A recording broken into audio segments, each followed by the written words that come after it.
trees of green, red roses too. I see them bloom for me and you, and I think to myself, what a wonderful world.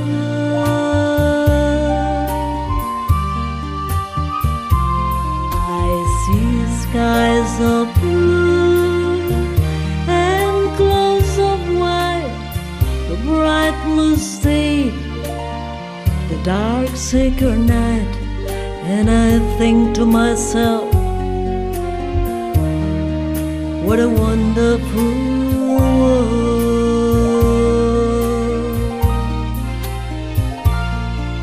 The colors of the rainbow.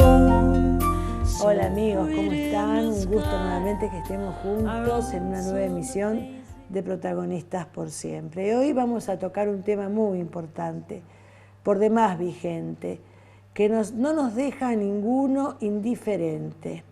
Estamos en el mes del niño y por lo tanto vamos a hablar de los derechos que tienen los niños. Porque no es solamente comprarle el regalo el día del niño, sino que el niño tiene muchos derechos. Pero el primer derecho sobre el cual se asientan todos los demás es el derecho inalienable a poder vivir. Si le quitamos a los niños el derecho inicial, obviamente que no puede ejercer ninguno de todos los derechos restantes. El niño es un sujeto de derecho y tiene los mismos derechos de vivir como cualquier persona. Por lo tanto, no podemos poner en tela de juicio la vida de un niño. Eso no tendría que ser ni siquiera cuestionable. Somos todos hijos de Dios y Dios nos dio a todos el derecho a la vida. Así que hoy vamos a hablar, me van a acompañar dos personas muy agradables. Una es la doctora María Cristina Chotro y otro es el pastor José Rivero. Ellos van a dar su postura desde la ciencia y desde la religión. Así que bueno, no se lo pierdan porque creo que va a ser un programa que realmente va a ser muy enriquecedor. Ya veremos. I see trees of green, red roses too. I see them bloom for me and you, and I think to myself, what a wonderful world. Bueno, estoy en muy grata compañía. Primero vamos las damas, así que vamos a presentar a la doctora María Cristina Chotro. Un gusto, Cristina, tenerte acá. Igualmente para mí es un gusto que me hayas invitado para este tema tan importante que tiene que ver, creo, con el futuro de la humanidad. Ni más ni menos. Ni más ni menos. Tan así de sencillo. Así en pocas palabras es eso. Sí. Y acá también el señor es el pastor José Rivero, José Oscar Rivero, que coordina los ministerios en la Fundación Asiera. Asiera, sí. ¿Es así? Así es, así era. Así era, bueno. Así es. Ahora los dos me van a contar un poquito qué es lo que hace cada uno. Cristina, entonces, sos neonatóloga y también psicóloga. Sí, soy, de inicio pediatra, pero inmediatamente me dediqué a la neonatología cuando me recibí. Mi vocación más fuerte siempre fue la psicología, así que en un momento me empecé a formar y bueno, ahora hace 30 años que ejerzo la psicoterapia. Tenemos un centro con mi esposo y mi hijo en Caseros que se llama Hipno y bueno, tenemos un equipo, ¿no? ¿Tu esposo también es médico? Mi esposo también es médico psicoterapeuta y mi hijo es psicólogo. Ah, bueno, Fernando Lutz y Maximiliano Lutz. ¡Qué bien! Todos en familia. Y también, también están las dos nueras que son psicólogas. Bueno, debe ser difícil estar en una conversación familiar ahí. No. Cuando salimos del centro no hablamos más que... Se tratan como madres e hijos y suegras y personas. Como personas, no como médicos. No. Si no sería terrible. No, pero la verdad que podría ser muy difícil la convivencia de todos en en nuestra actividad, pero realmente hemos logrado, un equilibrio. nunca hubo una disarmonía. Bueno, me alegro muchísimo. Y usted, pastor, es en Asiera. ¿Podría explicar primero lo que es Asiera? Bueno, Asiera es un lugar de encuentro para las iglesias evangélicas, nuclea en el país alrededor de 15.000 iglesias de todo el país, de diferentes provincias, se relacionan entre ellos a través de consejos pastorales, tienen reuniones habituales en Buenos Aires mensualmente. Es quien tiene relaciones oficiales con el gobierno, por ejemplo, en la presentación de proyectos, en compartir la visión cristiana sobre la problemática del país. Y tiene para esta altura de la vida, tiene un buen reconocimiento y una mirada sobre la actividad de Asiera que trata de ser contemplada por las autoridades, contemplada y correspondida a la vez. Así que es un desafío grande que se ha ido incrementando con el paso del tiempo y con el poder de comunicación que estamos otorgándole a todo, ¿no? Qué bueno, qué bueno. Bueno, estamos en un momento muy particular del país, las elecciones próximas, ¿no es cierto? Pero este mes es un mes especial para hablar de los niños, porque justamente se celebra el Día del Niño, ¿no es cierto? Dentro de pocos días.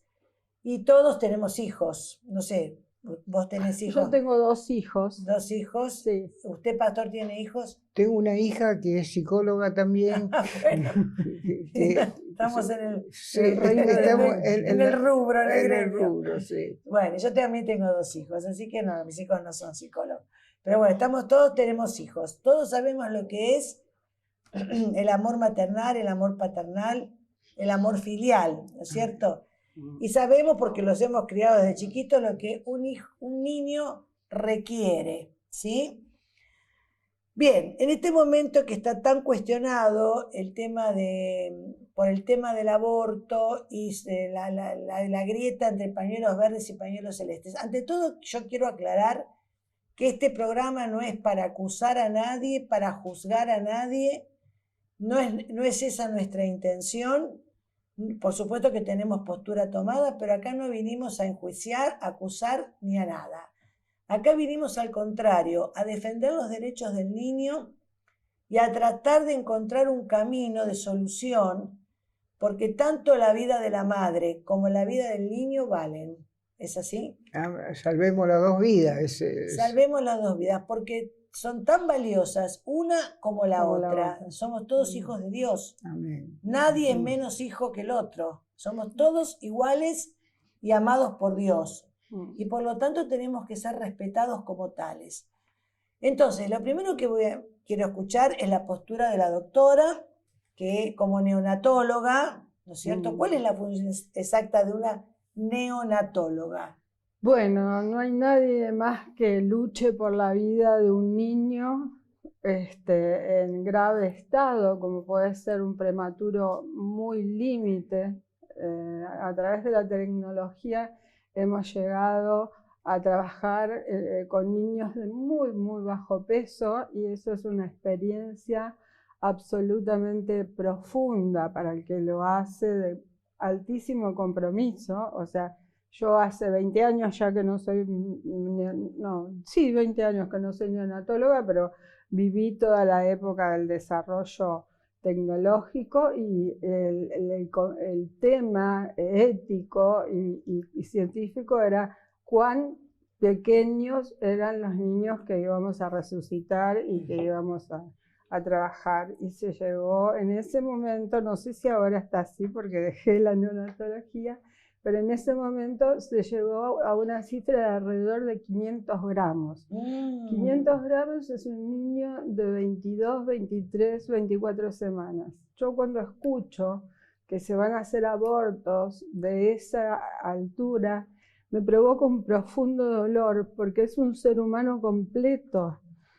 Es un ser humano sintiente. El niño a esa altura tiene su corteza cerebral desarrollada como un recién nacido a término, con todo el potencial y con los cuidados que se desarrollaron a través de la tecnología son niños que pueden tener una vida normal. Hay una alta cantidad de complicaciones, es difícil la tarea, pero un neonatólogo lo vive así. Claro, y te ha tocado salvar a niños de tan poco peso y de tan corta gestación. Sí, tuve una experiencia muy bella. En un momento estuvimos en un hospital, me tocó cuidar durante muchos meses en mis guardias a un niño que había nacido por un accidente de tránsito. Con 600 gramos, se había bajado después del peso, porque siempre bajan. Y bueno, una mamá muy amorosa, muy colaboradora, muy amorosa con su bebé y demás. Y un día, cercano a mi barrio era, bueno, el niño pasó las 1000 vicisitudes, cosas complejas, difíciles, que por ahí uno se plantea cómo iba a quedar y demás. Y un día estaba yo en un negocio comprando, y una señora se acercó a saludarme y era ella. Y bueno, se identificó y bueno, le pregunté por su niño y me dice, mire, aquel que está allá, ¡ay, qué maravilla! Un divino total, qué un nene de 4, ¿no? Una emoción tremenda porque era un niño completamente normal. Bueno, ahí está la mano de Dios, ¿no es cierto? Ahí está la mano del médico, sí, pero asistido por la mano de Dios. Yo siempre, cuando me acercaba a resucitar un niño, le pedía a Dios. Claro, que me imagino que sí. No, que yo fuera su instrumento, ¿no? Claro que sí, porque él es el que tiene la última palabra. Bueno, su postura, pastor, con respecto a esto, ¿por qué la iglesia, pues somos todos partes de la iglesia cristiana, en qué se basa para oponerse al aborto? En primer lugar, que la vida es un don de Dios. Ninguna condición es más dependiente de la voluntad de Dios que la vida de cada uno de nosotros. Y cuando digo de cada uno de nosotros es porque Dios no hace acepción de personas. Dios nos ama desde, si uno mira el Salmo 139, dice que Dios nos mira desde que somos un embrión y dice que se ocupa de todo nuestro desarrollo. Y leía que a los 25 días ya se puede sensibilizar lo que es la realidad de esa persona en gestación. Entonces, desde el punto de vista de valor de vida, más allá de lo religioso, es que el creador de todas las cosas y el que tuvo una voluntad para con esa persona en gestación es el mejor sentido de vida que podemos considerar. Ahora, ¿cómo podemos nosotros, siendo personas que han sido favorecidas por ese don de vida, que se nos ha permitido, que se nos ha dado el derecho de nacer y de vivir, cómo podemos llegar a nosotros desde nuestro lugar finito a considerar que este propósito de vida eterna que Dios da sea condicionado a nuestro parecer? Claro, porque acá hay que ver algo. Se puede ser creyente o no creyente. Cada uno tendrá su postura religiosa. Hay gente que no cree, bueno, es respetable.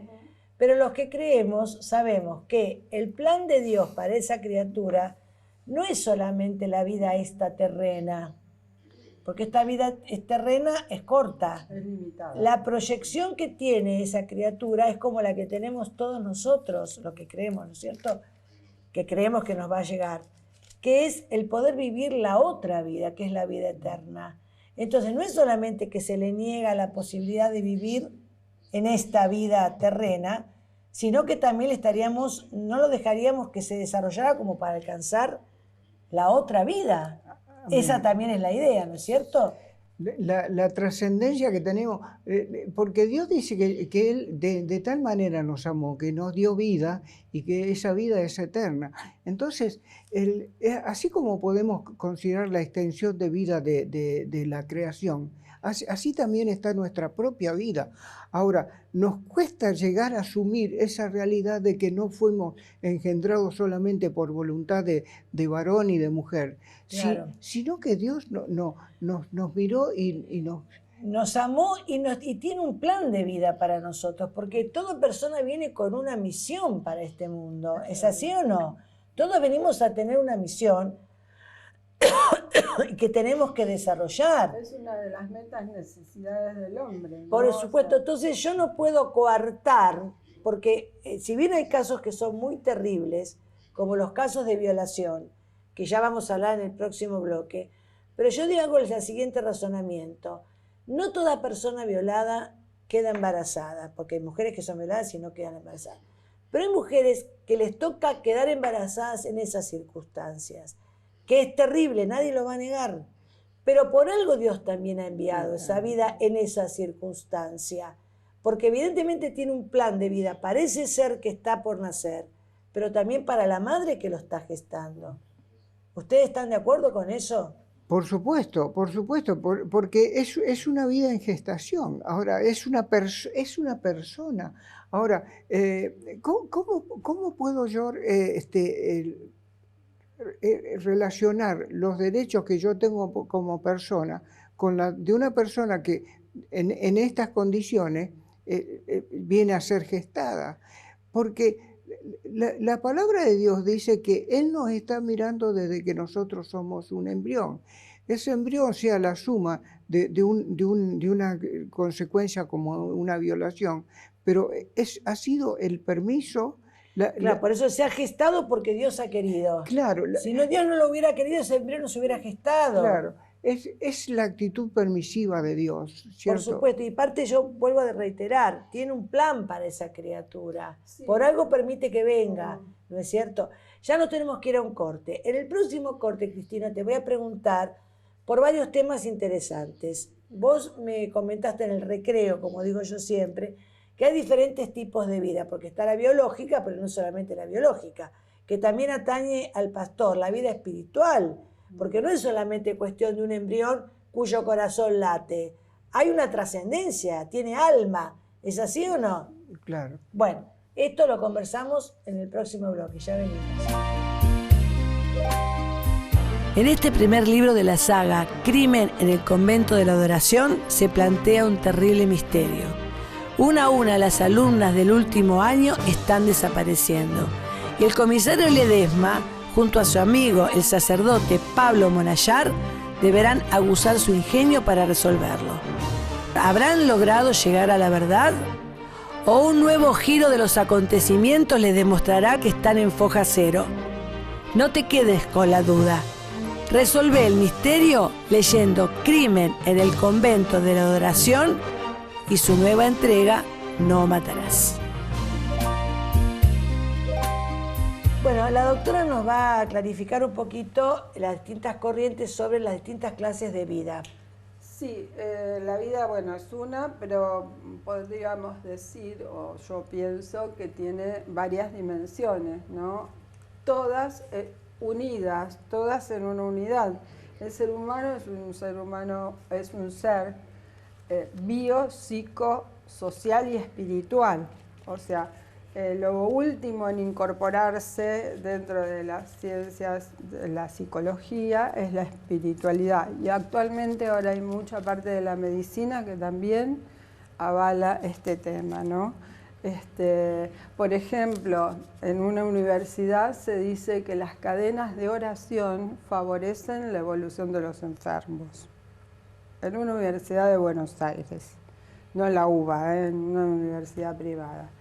Eso le enseñan a los alumnos, o sea, se está reconociendo aquellos aspectos sutiles. Cada uno desde nuestra religión o nuestras creencias sabemos lo que pasa. Lo que pasa es que hay una realidad, ¿no?, que va por fuera de nosotros mismos, y el que sectoriza al ser humano en biología o en biología y psicología, y no lo admite social, espiritual, está limitando el concepto de lo que es un ser humano y limitando el concepto de la vida. O sea, la vida tiene la dimensión biológica integrada con la psicológica, con aspectos sociales, porque la vida de un ser humano se modifica en su entorno, se forma desde el entorno también. La formación de un niño a lo largo de toda su infancia y la adolescencia tiene que ver con lo que trae y con lo que le aporta y con el lo que entorno. recibe del medio. Del medio. Claro, y cómo eso lo internaliza también. Y la espiritualidad. Por supuesto. Hay, digamos, valores que son trascendentes, como decías recién, el amor, la justicia, la solidaridad, que como mínimo eso lo tenemos que tener en cuenta. Si supongamos no creemos en Dios o en algo, en algo subtrascendente, superior. Porque acá pienso que la problemática reside en esto. Los que somos creyentes creemos, ya voy a hablar con el pastor, que Dios infunde el alma en ese embrión que gesta, desde el mismo momento de la concepción. Porque un embrión, si no tiene alma, no puede vivir, sería un cadáver, estaría muerto. ¿No es cierto? Porque si uno analiza qué diferencia existe entre un ser humano vivo y un cadáver, es el alma. Amén. ¿No es así? Sí. El alma abandonó ese cuerpo y por ende ese cuerpo muere y se transformó en un cadáver. ¿Usted está de acuerdo con lo que yo estoy diciendo? ¿El alma es infundida por Dios desde el momento de la concepción? Yo estaba viendo acá la palabra de Dios que dice, y el mismo Dios de paz les santifique por completo, y todo vuestro ser, espíritu, alma y cuerpo, sea guardado irreprensible para la venida de nuestro Señor Jesucristo. Entonces aquí la palabra de Dios nos está diciendo clarito, podíamos acompañar lo que dice la doctora, del sentido de la condición tripartita de la persona. Ahora, es algo que ya los griegos venían reconociendo, esta condición tripartita. Y lo que nos está diciendo la palabra es que todo nuestro ser, desde siempre, fue espíritu, alma y cuerpo. Y el cuerpo es lo que contiene el alma. El alma es lo que expresa las reacciones de la persona, y el espíritu es lo que hace trascender a cada persona. Entonces, lo que el Señor ha preparado para nosotros, dice que fuimos vistos por Dios, que en el libro de Dios estaban escritas todas aquellas cosas que luego serían formadas, que no nos faltaría nada.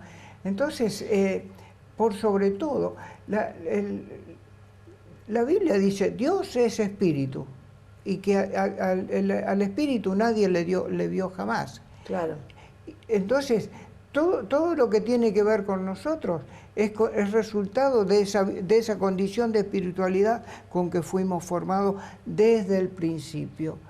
O sea que usted avala lo que yo dije antes, desde la concepción. Claro. O sea que el alma no puede venir después. No. No, a los 4 o 5 meses Dios manda el alma, porque el alma también es lo que nos identifica y que nos hace únicos.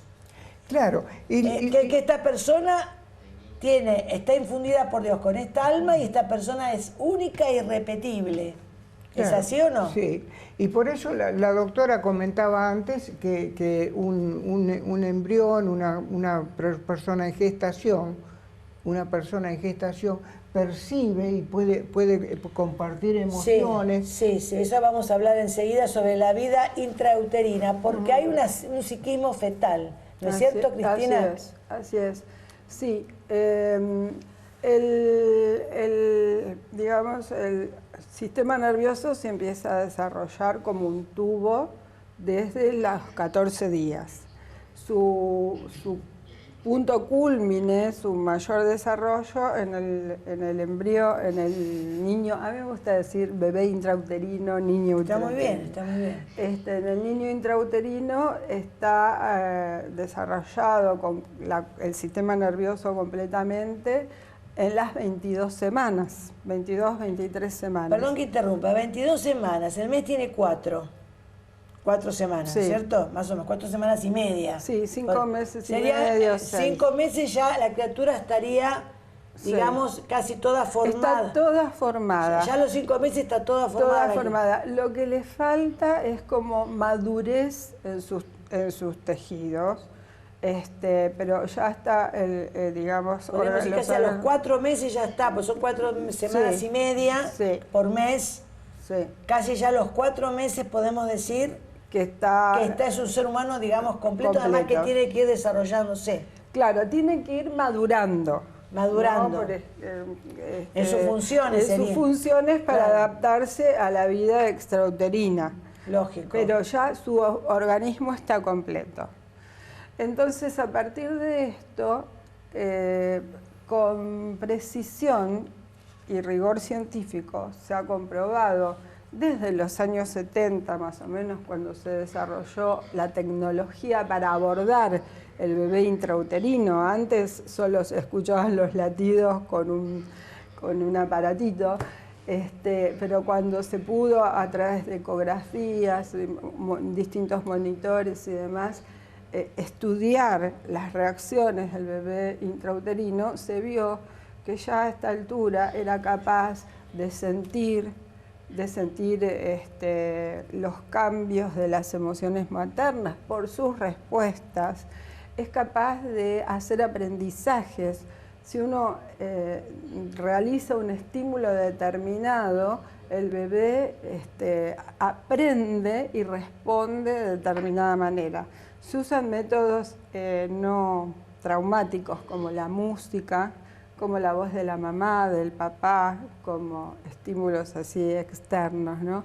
Hay gran cantidad de estudios realizados desde estos años en muchos países, Estados Unidos, Suecia, Suiza, en Europa, en muchos países. En esos años fue un boom el estudio del psiquismo fetal. Y tiene también la capacidad de tener una primitiva memoria, le llamamos huellas mnémicas. O sea que cuando el bebé nace con una vida previa a través de la experiencia que tiene con su mamá y también un poco del mundo externo, porque si tiene un papá que le habla, escucha música también. Escucha música. La música, por ejemplo, Sí. lo gratifica, Sí. una música suave. Hay música que esto se estudió muy bien, lo estudió una tal Clemens que es en París, y estudió 4 autores clásicos: Brahms, Beethoven, Mozart y Vivaldi, y tuvo distintas reacciones para cada uno de ellos. La música que más los relaja y tranquiliza es la de Mozart, sigue Vivaldi, y Beethoven y Brahms los produce inquietud. Los excita. Sí. Entonces se recomienda a los papás que parte de las tareas prenatales es que escuchen música, claro Mozart, que sí. Y que se cree que es porque la música de Mozart tiene un ritmo parecido al latido del corazón de la mamá. Ay, bueno, y con la mamá tienen un vínculo tan entrañable, ¿no es cierto? Porque escuchan la voz de la mamá, ya la reconocen. Antes de nacer ya reconocen la voz de la madre. Sí, la escuchan todo el tiempo. La escuchan todo el tiempo. Y después cuando nacen, inmediatamente a uno le ponen la criatura sobre el pecho, porque los latidos del corazón de la mamá hacen que las criaturas se tranquilicen. Sí, se sientan seguras sobre todo. Claro, y protegidas. Sí, yo estoy escribiendo un libro que espero terminarlo para fin de año sobre crianza, que creo que le voy a poner crianza humanista, una cosa así. Y en ese libro hago como una analogía en que nosotros mismos nos imaginemos que estamos en un medio determinado y nos mandan a un mundo con un medio totalmente distinto, ¿no? Ellos en el útero no respiran, no tienen hambre, están siempre a la misma temperatura, en un ambiente absolutamente limitado. Imaginemos lo que es nacer. Claro, pasar. Pero tengo entendido que hasta los 8 meses no se saben diferenciar de la madre. ¿Puede ser? Que recién no, el proceso es más largo. Recién largo. A los 2 años hay una autora, Mahler, que habla de la etapa de la separación, del acercamiento y separación de la mamá, en que el niñito se hace ya muy consciente de que es una persona separada de la mamá. Pero hasta entonces, y bueno, es lógico con el tema de esta simbiosis tan profunda que implica el embarazo. Claro, ¿no? claro. Bueno, en el próximo bloque vamos a hablar de las marchas que se han hecho, ¿no es cierto?, en contra, y porque pronto, si bien este es un año electoral y todavía no se va a tomar ninguna determinación, porque no sabemos quién va a ganar las elecciones y cómo serán las nuevas tendencias, ya el año que viene me imagino yo que se va a volver a tocar todo este tema de la aprobación del aborto. Así que bueno, ya venimos. I see trees of green, red roses too.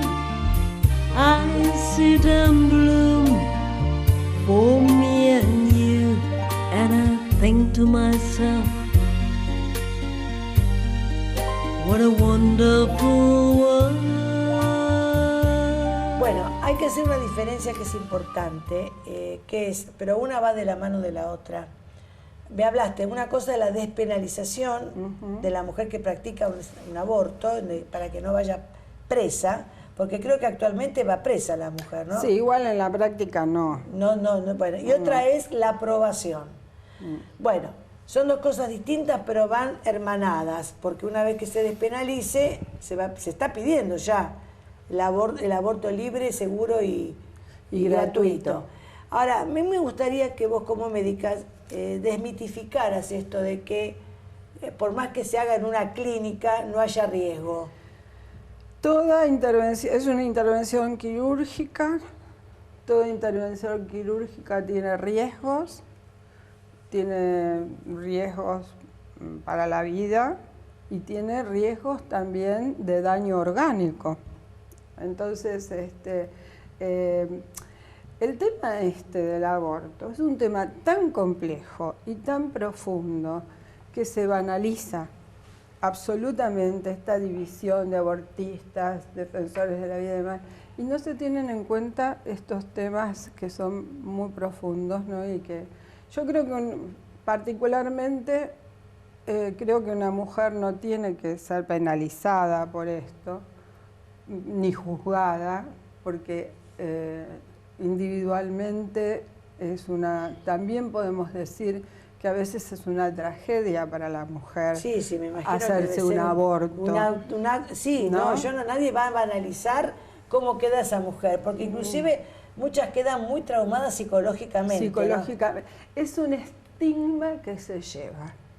Yo todas las pacientes que en sesión han hablado de que se han hecho un aborto, después han pedido trabajar sobre el tema porque comentan que por ahí hace 20 años que están con esa sensación carga, claro, de esa culpa, digamos. Esa culpa, el vacío, el preguntarse cómo hubiera sido ese niño, bueno, como muchas cosas, ¿no? Claro. Es un tema muy complejo, sobre todo de culpa. Hace poco escuché una persona, una política, decir que nadie tiene en cuenta la muerte que se le produce en el alma de la madre. Que tiene que recurrir a eso. Por eso a mí me parece, por eso ya dijimos al inicio de este programa que aquí nosotros no estamos ni por casualidad, ni es nuestra intención juzgar a nadie porque no somos quienes para hacerlo. Perdón que interrumpa, me gustaría que, si bien, no, por supuesto, estamos en contra y estamos a favor de la vida, pero que se gestionaran políticas para contener a esa mujer, esa niña, esa adolescente que se está planteando la posibilidad de hacer un aborto, que no sea esa la única solución, que siempre hay otro camino. ¿Qué le parece a usted, pastor? Mire, el tema es la prevención. Ahora, tiene que ver con la educación y tiene que ver con el entorno de la sociedad que tenemos. Entonces, usted ve que progresivamente nosotros estamos deshumanizándonos unos a otros, y dentro de esta deshumanización tiene que ver lo precario de la educación con que nos movemos. Sí. A nosotros que estuvimos en las marchas, y hace poquito, había una demostración sobre el aborto, y lo que llamaba la atención era que venían provenientes de las escuelas chicas de 13, 14 años que venían a ponerse a favor de esto que se llaman la cultura verde, cuando la realidad está mostrando que los egresados de la escuela secundaria, la mayoría de ellos no tienen comprensión de texto. Entonces, ¿cómo podemos pensar que vamos a generar una corriente a favor de algo de muerte, como es el aborto, cuando no tenemos el conocimiento por aprendizaje, ni tampoco tenemos un entorno de sociedad que favorezca los valores? Y muchas veces los chicos en esa edad, la adolescencia, pues yo he sido profesora durante y sigo siendo, ¿no? Van detrás de aquel amigo que le dice esto y aquello, detrás del líder. Hay muchos líderes en los grupos, sobre todo en la adolescencia. O del tema que les permite ser más rebeldes. También. Porque muchos de estos chicos traen este tema a su familia y es como una confrontación. Todo adolescente necesita confrontar con la familia y separarse, porque es un proceso de separación para hacerse adulto. Pero muchas veces estos temas se aprovechan también desde el exterior, ¿no? Y se captan chicos con esta necesidad que tienen de confrontar. Claro, si los padres están en contra, ellos para diferenciarse están a favor, y a lo mejor van a las marchas porque va el amigo, la amiga, etcétera, etcétera. Porque a esa edad se sigue mucho más a un amigo que a lo que dicen los padres. Y bueno, y se sustituyen los pares por los padres, los padres por los pares. El apoyo de los padres, como necesitan independizarse, se sustituye por los pares, ¿no? Claro, ahora, que quiero preguntarle a usted, Pastor, en Asiera, ¿hay, no sé si se dedican a eso o no, tienen políticas de contención para chicas vulnerables? Mire, en Asiera estamos acompañando a un 0800 que acompaña a la mujer en estado de vulnerabilidad desde el momento que ha tenido un embarazo inesperado. Y le cuento, ustedes deben saber, además de lo que hacemos nosotros, que tenemos un programa, Salvemos a los Niños, donde estamos trabajando permanentemente. Yo estuve en la Universidad Católica de San Miguel, y ellos tienen, desde el gobierno, tienen un acompañamiento de la mujer, desde este caso, desde el punto del embarazo, hasta el proceso del embarazo, el nacimiento y todo lo que tiene que ver con eso. De tal manera que nos encontramos con que desde Asiera estamos cercanos a esa actividad, y que en este caso la universidad allí en San Miguel tiene un programa que nosotros queremos estar acompañando. O sea que hay lugares donde la persona puede recurrir. Sí, hay un 0800 donde la persona llama desde donde sea.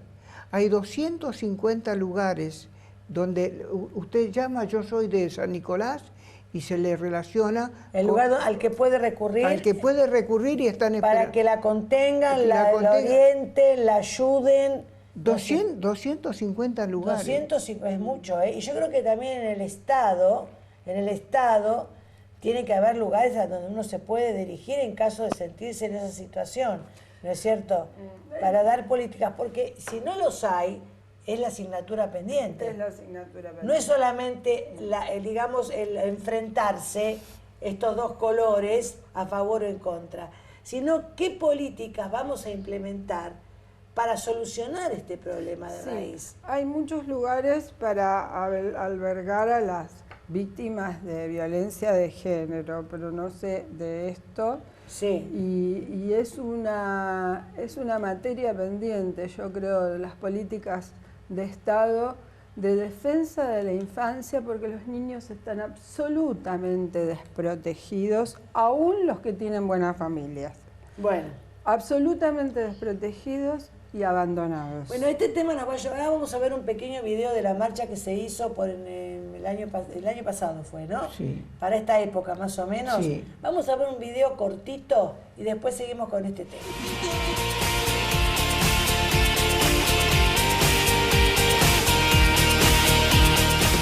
Durante la jornada, la multitud acompañó con canciones y hubieron momentos de oración por las mujeres embarazadas, los niños por nacer, los legisladores y la iglesia.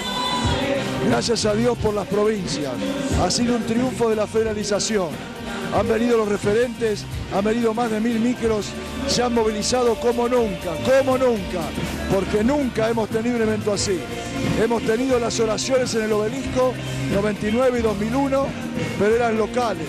Luego la campaña con Palau fue local. Esto es nacional de punta a punta. Es extraordinario. Y alabamos a Dios porque empieza una etapa con la iglesia que creo que nadie la va a parar. Hacia la iglesia y hacia afuera, para que los demás comprendan que Dios tiene mucho pueblo aquí que defiende sus principios y valores.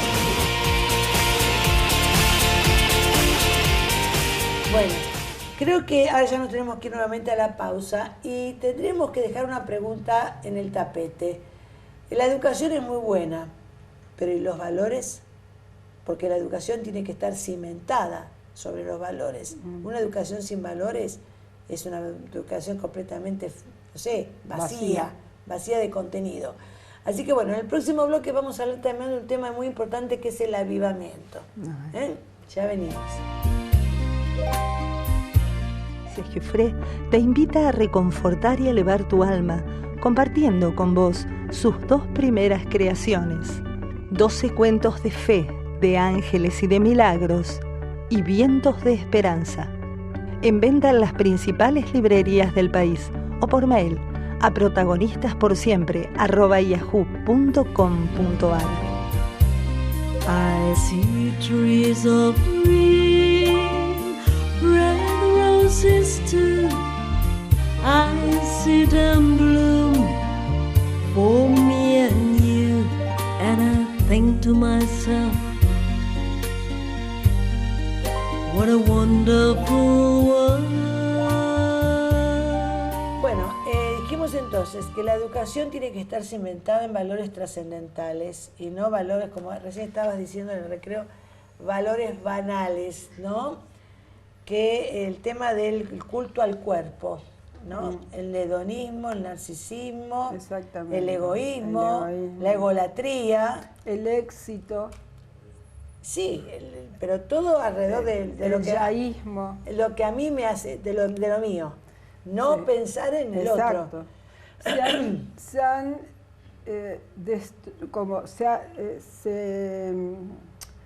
Hay una gran resistencia a pasar por procesos. En la vida todo es un proceso. Claro, todo tiene que ser ya. Nada es absoluto, todo es ya. Ya, el hombre light también, ¿no? Exacto, el hombre light. Que sí, no... yo con respecto a este tema, aún en los mejores hogares yo tengo la idea de que los niños no son comprendidos, porque no son comprendidos no es comprendido el niño de cada etapa, las características. Y esto a veces se convierte en violencia hacia el niño, porque es negar lo que es en ese momento. Hay una estadística que salió ahora de UNICEF, que en la Argentina el 50% de las familias aceptan como método la violencia física. Y hay un porcentaje que cree que está mal y hay otro porcentaje que creen que es el método adecuado. Educativo. Y en realidad es todo lo contrario lo que necesita un niño. Necesita un ambiente nutritivo, que quiere decir seguro, con afecto incondicional, con reconocimiento de su ser, con valores trascendentes que le enseñen la importancia de sí mismo, la importancia del otro, el respeto por sí, por el otro, por la vida. Y bueno, esto creo que hay que educar mucho a los padres. Los padres, incluso muchos docentes, tienen un gran desconocimiento de lo que es el niño de cada edad. Claro. Yo lo vivo esto en el consultorio, ¿no? O sea, Claro. no lo digo Sí, sí, así, comprendo, es como comprendo. vivencia. Comprendo. De tu experiencia como profesional. Claro, entonces los niños quedan en un lugar de abandono y violencia, aunque sean queridos, porque el amor como sentimiento no sirve, lo que sirven son las acciones del amor, ¿no es cierto? Claro, claro. Y más en la infancia, que ellos necesitan un vínculo seguro Y para una desarrollar. contención. Exacto. Pero también el límite, supongo, ¿no? Los límites. Es Los límites fundamental. es el gran tema, porque yo siempre le digo a los padres que el límite es una de las mejores formas de amor. Claro. Porque es la forma en que se enseña a ser un ser humano completo. Y hay formas de poner límites sin violencia. Por supuesto que sí, y pero, de generar... pero también es necesario que el chico tenga límites. Absolutamente. Porque si no, nace y también se vuelve muy inseguro, porque no sabe realmente hasta dónde puede Totalmente. llegar y qué es lo que debe hacer y lo que no puede hacer. Exacto. La falta de límites confunde. Confunde y también perjudica. Perjudica absolutamente. Totalmente, ¿no? Pastor, quería preguntarle sobre el tema del avivamiento, que me interesa mucho escuchar. Primero definir lo que es el avivamiento, ¿no? El mal de este tiempo es la pérdida de los valores. A través de la historia de las naciones han caído en decadencia, han caído en opresiones, han caído en dominio por parte de corrientes económicas. Usted sabe que una de las cosas que está en la palabra de Dios, en el libro de Amós, dice que por el afán de extender la condición económica de aquellos que estaban en condiciones de superioridad, producían el aborto de las embarazadas. Es decir, estoy hablando de cosas que pasaban hace 800 años atrás. Entonces, todo esto tenía que ver con una corriente de económica y de cultura, de gobierno y de todo eso, que se ha prolongado a través del tiempo. Ahora, cuando usted mira, por ejemplo, el tiempo de la Revolución Francesa, el tiempo de lo que era lo antropocéntrico, lo que era el tiempo del iluminismo, es muy parecido a lo que nosotros estamos viviendo en este tiempo, porque la corriente de hoy dice que nosotros no podemos seguir teniendo una cultura binaria donde no se puede seguir estableciéndose sobre valores que están escritos, por ejemplo, en la palabra de Dios. Entonces todo eso significa un nivel de falta de valores que produce esta sensación de falta de identidad en cada uno, porque al final uno se mira y ¿qué soy? ¿Quién soy? Claro, y sobre todo no tengo referentes. El vacío existencial. No tengo referentes, ¿no es cierto? Pero en concreto, usted dice que estamos transitando una etapa histórica parecida a la época de la Revolución Francesa, Claro. que hubo una crisis muy grande, ¿no? Claro. Pero exactamente el avivamiento, que es lo contrario, ¿qué sería? El avivamiento sería lo que estamos procurando a través de lo que decíamos del tiempo de oración, del tiempo de ponerse frente a esto, y reconocer primero que hay valores que ya lo tenemos internalizados. Claro, son eternos. Que son eternos. Quería subrayar esto, que este tiempo de dejar de valores binarios, dejar el sentido de identidad que tenemos como nacidos por voluntad de Dios, como principio de nuestra vida, como asumir como decía San Pablo, ya no vivo yo, Cristo vive en mí. Cristo vive en mí. Entonces, cada uno de nosotros tiene que asumir esa realidad, que no nació ni por violación, ni porque se equivocaron, sino que nació por una voluntad de Dios que permanece para siempre. Claro, esa es la gran diferencia, claro. Claro, ahora, cuando nosotros ayudemos a nuestra nación a recuperar los valores perdidos, entonces allí va a venir el avivamiento que Dios tiene preparado, porque no es voluntad de Dios que estas condiciones permanezcan, porque dice que somos más que vencedores en el nombre de Jesús. Ahora, que tengamos que pasar este tiempo nos ayuda a descubrir qué no hemos hecho, ¿Qué no hemos considerado? ¿Cómo hemos permitido que el sentido de falta de identidad que nos produce esto lleve a que hoy se llegue a pensar que podemos tener más de 100 identidades diferentes, que me puedo considerar varón, mujer, heterosexual, homosexual, con diferentes clases de asexuado. Asexuado, pero 112 condiciones, pero lo que con eso están diciendo a gritos, no siento una identidad. Claro, no sé para dónde voy ni qué soy. Y justamente también se refleja en el lenguaje famoso ese inclusive, sí, que pretenden que a partir de ahora cambiemos la manera hasta de hablar. Claro, ahora, si uno mira, hace como 30 años o más que se viene por abajo, subrepticiamente, con la deconstrucción del lenguaje, que tenemos que tener otras maneras de expresarnos. Y esto del tiempo que vivimos, del egoísmo, negar la realidad que cada uno vive por sí, ¿cierto? Y querer negar, y yo diría renegar, de los valores tradicionales. Por ejemplo, yo estuve leyendo que una diputada va a proponer que no se ponga más las palabras mamá y papá en los manuales de los chicos porque es discriminatorio. Yo me pregunto, ¿a quién discrimina? O sea, que ya no tenemos más ni madre ni padre, ¿qué tenemos? Patricia, cuando en realidad tanto la madre como el padre tienen roles fundamentales. Y diferentes. Eso es lo que hay que entender. Y ambos necesarios. Eso. Porque no son intercambiables los roles. Exacto. No son intercambiables. Modelos. No, porque si Dios hubiera querido que hubiese un solo género, no se hubiera creado hermafroditos. De un solo género. Sí. Y se terminaba la historia. Desde el momento que nos creó, y lo dice ya el Génesis. Sí. ¿Qué dice el Génesis? Que varón y hembra, varón y hembra los creó. Sí. A imagen y semejanza de Dios. También eso hay que mirarlo. ¿No es cierto?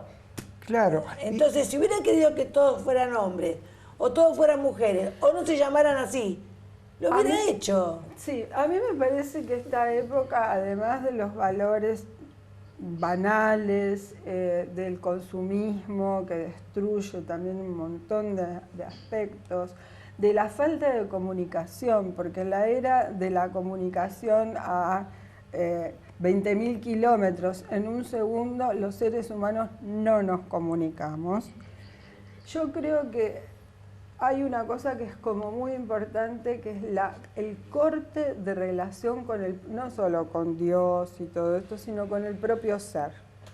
A mí me parece que nos hemos desconectado, como decía el pastor recién, de nosotros somos mismos y de nosotros mismos. Somos incapaces de hacer introspección, de contemplación, o sea, de hacer... Perdón, que interrumpa, meditación. Meditación. Hoy en día con los jóvenes, ellos no pueden prescindir un minuto del aparatito del celular, la tablet, lo que fuere. No pueden prescindir. Tienen que estar permanentemente entre vos y yo, el celular. Pero eso es por la falta, por el vacío. Por el vacío interior, por supuesto. El vacío. Y porque se tienen piso hasta miedo a sí mismos. Claro, y por la falta de valoración, o sea, del sentido de todas las cosas. De lo que es la vida. Bueno, a mí este programa me encantó.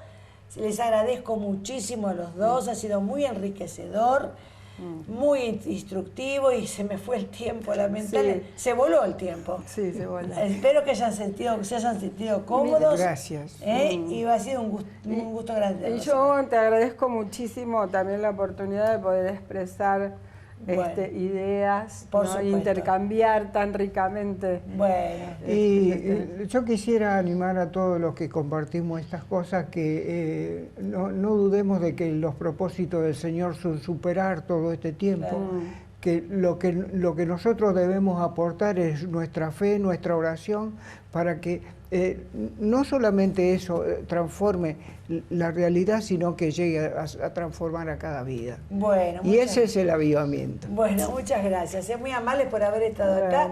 Y me voy a despedir con una frase del Papa Pablo VI, que para mí es muy importante. Si quieres la paz, defiende la vida. Y es una gran verdad. Sí. Amén.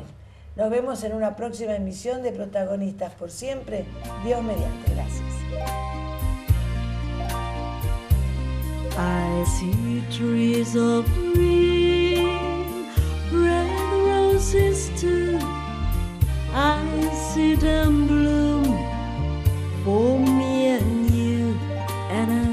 to myself, what a wonderful